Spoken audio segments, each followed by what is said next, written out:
friends, welcome back. In this video, I'm going to talk about 3 reasons why brain training doesn't work for some people. I'm sure I don't have to tell you that brain training is a really hot topic of discussion right now for recovery from conditions like chronic fatigue syndrome, myalgic encephalomyelitis, I still can't properly say that one, long COVID, and so forth. And we hear these incredible recovery stories from a lot of people who do these brain training programs. And for some people, they're significantly better in days. Some people, it takes them weeks or months, but a lot of people are fully recovering from really severe health conditions using brain training. But then other people try these exact same programs and have seemingly the exact same health conditions, but get little to no results from them.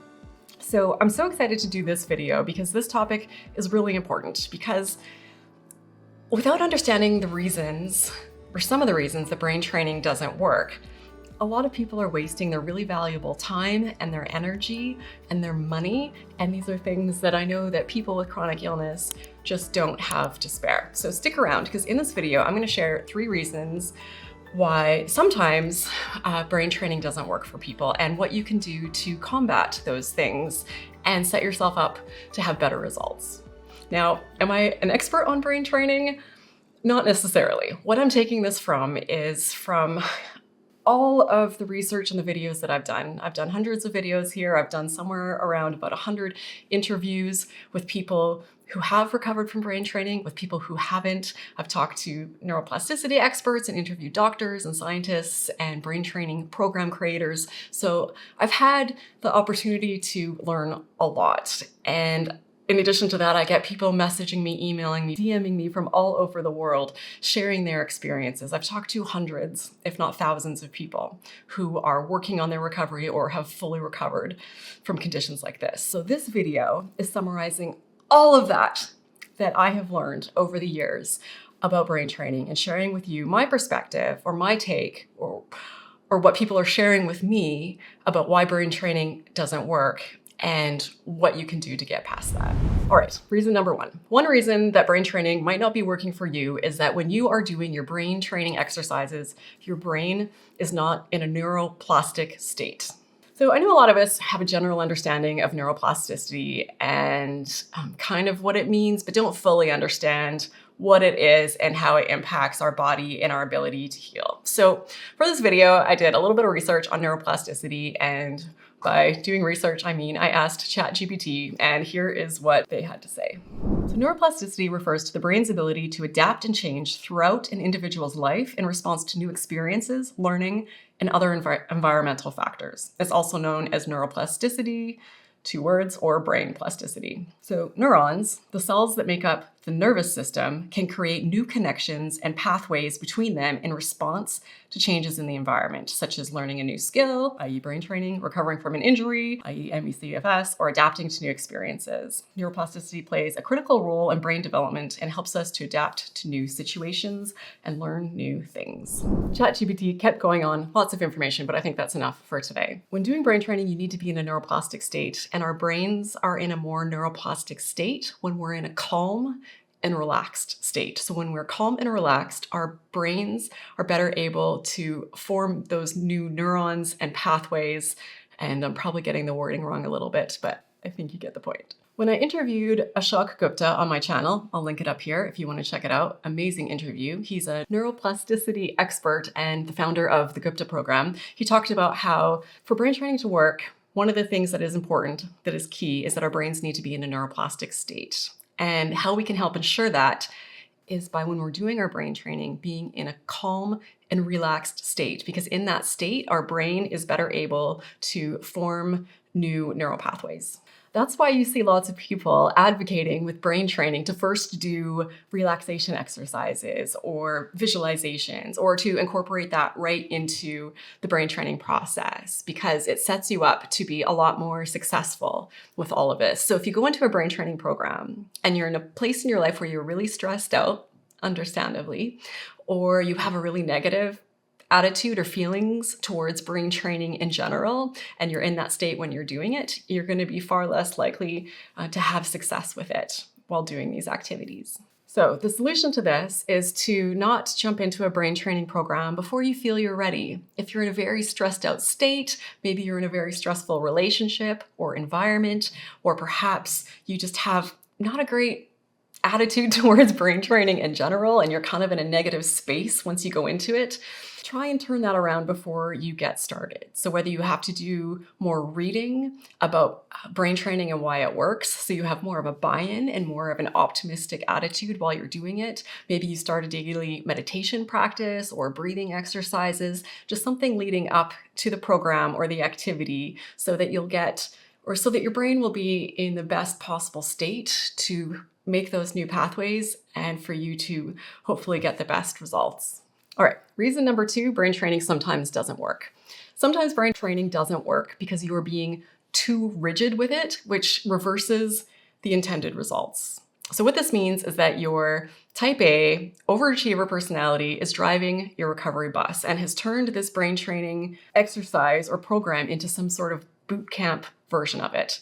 So every time you have a symptom or a negative thought or some kind of fear, you pull out your floor map or do your mental visualizations or whatever your specific brain training program looks like. And you have this sort of drill sergeant yelling at you in your head to just do it again, do it again, do it again. And you're doing brain training maybe 100 times, 200 times a day.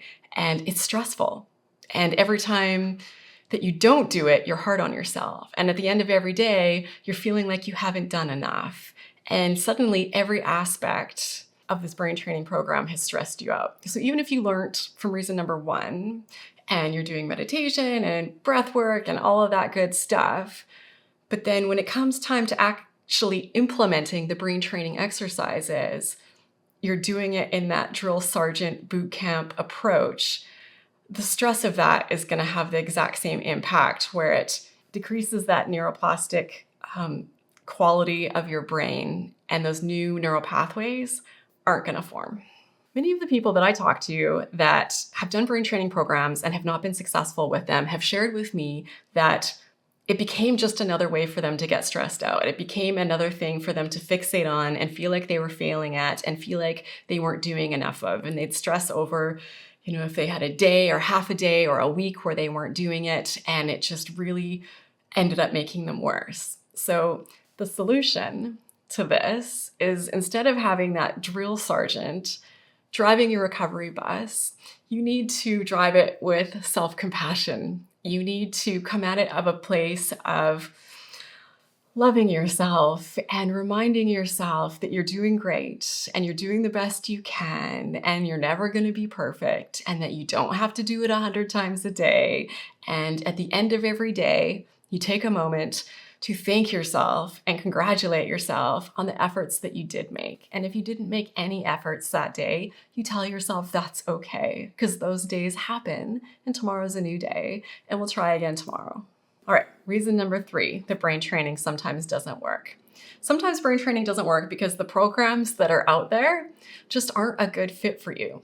Now, if we zoom out a bit here and look at this whole big picture, brain training is still relatively new, very new, incredibly new actually. And we have some very smart people who are researching and putting together programs and things for people to follow. And a lot of people are figuring a lot of stuff out, but they design things based on their lens of all of this, what worked for them, what's worked with some of the people that they work with, what makes sense to them, and they put a program out. And it works for some people, but not everybody. And then someone else designs a program from the same perspective, slightly different take on things, a slightly different program. It's from their lens, from their viewpoint. It's what makes sense to them, what fits for them. So we still have so much to learn about this, and no one seems to have created that one-size-fits-all program that works for everybody. I mean, I could potentially design my own brain training program. I could. There's no credentials required, which is probably part of the problem, but I could put together a brain training program based on everything that I've seen and I've learned and what I think works and what resonates for me, maybe something that I've tried and I've had good results with. But that doesn't necessarily mean it's going to be a good fit for you. It'll probably be a good fit for somebody and some people, and incredibly helpful for some people, but it won't work for everybody. Now, we're all wired a little bit differently, so it's going to depend on how you're wired and what you find best and what you're going to gravitate towards most, because some programs use visualizations, some programs use meditations, some programs have a lot of physical movement incorporated into it where you're using actual, maps that you put on the floor that you walk around. So if you love meditation, or if you're a good visualizer, why was that so hard? Those programs obviously are going to work better for you. So the solution to this, because many people that I've talked to who have had success with brain training actually didn't get it from one specific program. They took a couple of different programs or looked at people's websites and looked at videos online, and they listened to their gut and what made sense for them. Like, okay, that doesn't fit. That just, no. But this makes sense, that makes sense. And they kind of piece it together. And they put together their own brain training program. And this is one of the biggest messages we keep hearing with ME/CFS recovery and long COVID recovery is, trusting yourself, doing the work yourself, and listening to your gut and trusting your own wisdom on your body and what you need. So you can look at these programs and you can try to take pieces from here and there and see what works for you.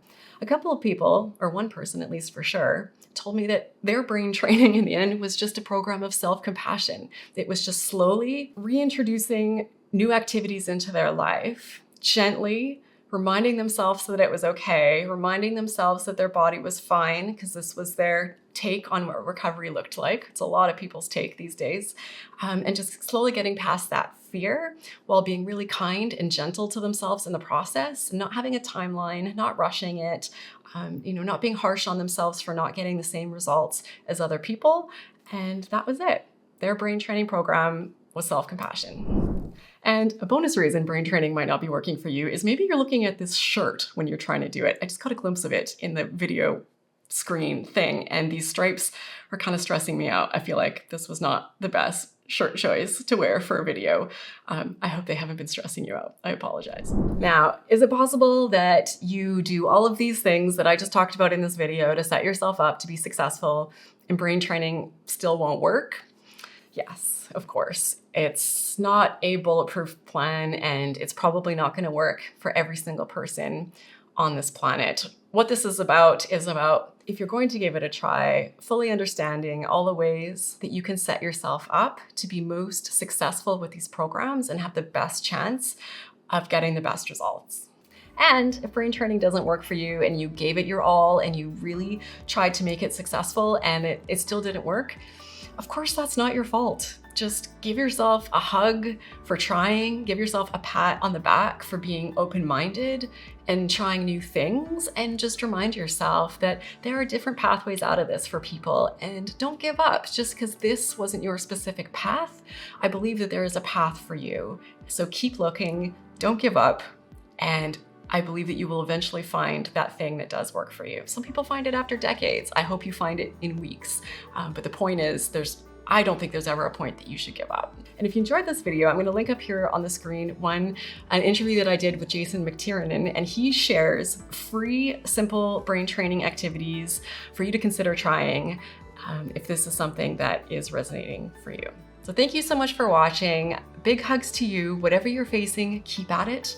You have totally got this. I hope you enjoyed this video. I hope you got something out of it, and I hope to see you in the next one.